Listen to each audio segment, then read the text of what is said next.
birth? The younger one asked. May 10th, 1977.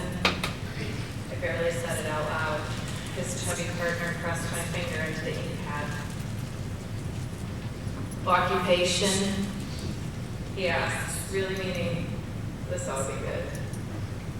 I looked at him as he handcuffed me to the railing. Greeting card designer. Greeting cards, he said, his Saudi accent on full display. Yeah, telling me stories. I'll spare you the tedious detail of the warning that was filed as a ticket, my tendency to not open the mail, the missed court date of the warrant, and my embarrassing arrest in my swimming suit. But led to my night in the Middlesex County Cambridge jail. Because this isn't a story about that. I will also spare you the detail of my deep privilege that allowed me to eventually post my own bail from an ATM in handcuffs. Represent myself in court, where the judge asked me where my client was because she assumed that I was the lawyer, and have it all wrapped up off my record, provided that the fees were paid. Thanks, honey. Have a nice day. Because this isn't really a story about that either. Will not, however, spare you the detail of me taking requests for Broadway hits in the cell block in the middle of the night because the toilet was disgusting. The acoustics in there were perfection.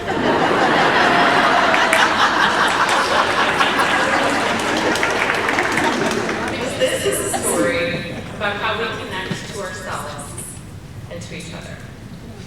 And like the young officer so poetically observed, I am a storyteller. Hi. My name is Leigh Standley. Hi, Leigh. And I am, among other things, a greeting card writer and designer. I have translated life experiences, our heartbreaks, our joys, our struggles, our celebrations, our losses.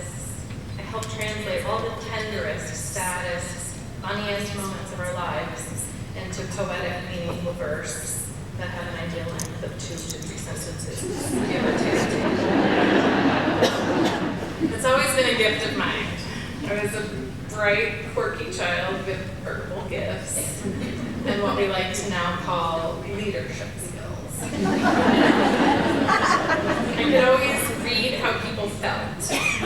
I could see their energy, and except for a brief obsession with wanting to be a Bob Evans waitress because of big, really cute outfits, I have always wanted to be an artist. I have a knack for pulling words from feelings and shaping them into stories. Stories about us. Because I believe that more often than not, it's the stories that we have in common. I believe that's what connects us. And I've made a living in service of that connection. But stories can also disconnect us, especially when they're stories told by us to us. Stories that come from experience, lack of experience, comments people have made, our own observations about ourselves and our surroundings, the ways in which we feel like square pegs in the round holes of life. Stories can become beliefs. I have made an anecdote of my night in jail now 20 years in the rear view, but full disclosure, it took me a really long time to even talk about that. I didn't tell my mom for like 3 years. I felt ashamed and embarrassed, of course. But in reflection, what was worse is that it was seemingly proof true of a lifelong story that I had about myself. I told you you were not responsible. You never paid attention to details. You are so disorganized. If you could just follow through on one thing, I don't know how you think you're going to make it in the real world. The stories have voices, of course. Because even though I had been a college athlete, moved alone to a city where I knew no one, made a life for myself, made friends, held great jobs, had not so much gotten a speeding ticket until this day, my understanding of my abilities and my self-worth was hobbled by these stories that I had about myself. And this event was confirmation that they were all true. In fact, these stories were the reason that I almost never started my company in the first place. As a kid, I was an okay student. I was in the gifted program, but summer school for math, which I struggled with. I was a slow reader, and I didn't do great on tests, but I understood complex concepts, and I loved learning.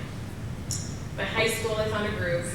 I manipulated my schedule to avoid math, and surrounded myself with high achievers. I worked really, really hard to graduate as scholarship material. I headed off to art school and the world of visual communication. After college, I would move to Boston and work as an art director and creative director in advertising and marketing until post 9/11 layoffs found me working the desk at a popular downtown yoga studio. I needed a break from the heartache of getting laid off over and over again, and frankly, working in a hot yoga studio in the early aughts was just the distraction that I needed. I did know that someday I would go back to work in a creative field, and to do that, to stay hireable, I needed to be producing something. So I started making small art and writing pieces based on stories that I had heard people tell or experiences in the yoga studio. I would make them into postcards and send them to friends. Before long, the yoga studio became like a home away from home. And the artwork that I was doing became a very lucrative side business after we framed some of them and hung them in the bathroom. You should really start a business doing this, people would say. Oh, I could never run a business. I'm not at math. One day, a girl in the yoga studio said, I'm good at that stuff, let's be partners. And so with my art, some enthusiasm, and about half of her bat mitzvah money,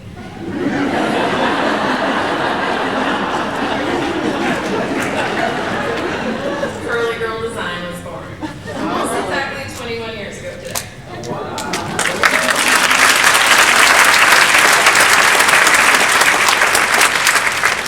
It didn't take more than one unglamorous year of not making millions of dollars and working out of the gross attic of my apartment for my first and only business partner to quit. The day she quit, she took half of our assets with her, the laptop computer and our business software, and left me standing in a sweltering attic with the other half, about 1,500 greeting cards. I told you you wouldn't be able to do it, the story said. There is no way you're put together enough to run this company by yourself. It continued. And so I sat on the floor and cried. Later that day, my husband, who was then my boyfriend that I met at the yoga studio, came home and heard what happened. He listened empathetically, poured me a glass of wine, and suggested that I take 24 solid hours to cry about it. But then you either need to get a job or run this business by yourself, he said. He had not heard the stories. And we were broke. I needed to be working, not crying. So I kept working the business. I took it one thing at a time. I asked for help when I needed it, and slowly began to be able to hire people who were better at the stuff that I wasn't good at. One decision at a time, lots of learning later. I grew the company over 2 decades to, at its peak, a staff of 12 people doing $2 million in sales and distributing to all 50 states, Canada, Australia, New Zealand.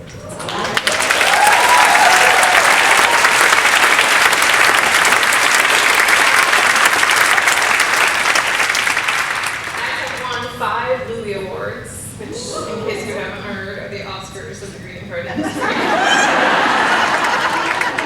And I've been nominated for 12. In 2021, I was awarded the Writer of the Year Award by the Greeting Card Association for my body of work.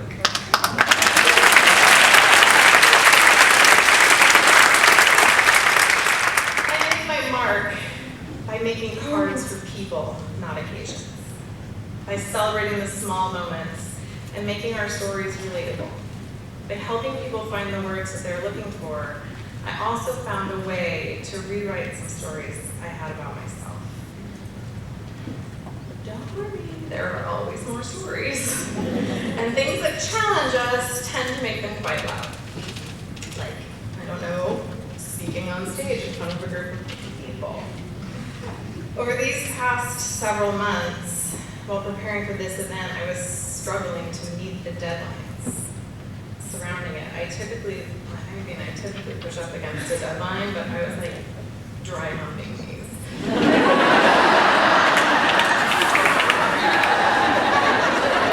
It was inappropriate. And there they were. What do you think you're doing? Who do you think you are? You're too sweaty a person to do this kind of thing. Even now, I almost let them win.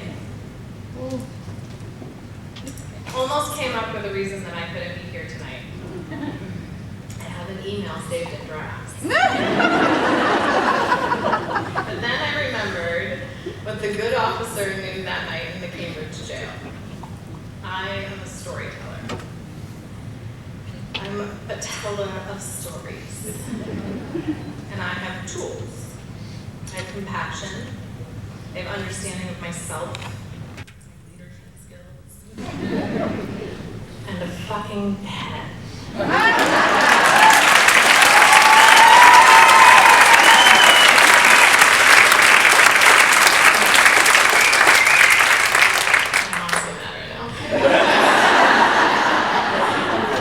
Because here's the thing. Sometimes the stories are true. Sometimes they just feel true. But the stories that we have about ourselves are allowed to change. Because they are ours, we can rewrite them as many times as we want. So I recommend keeping a pen handy.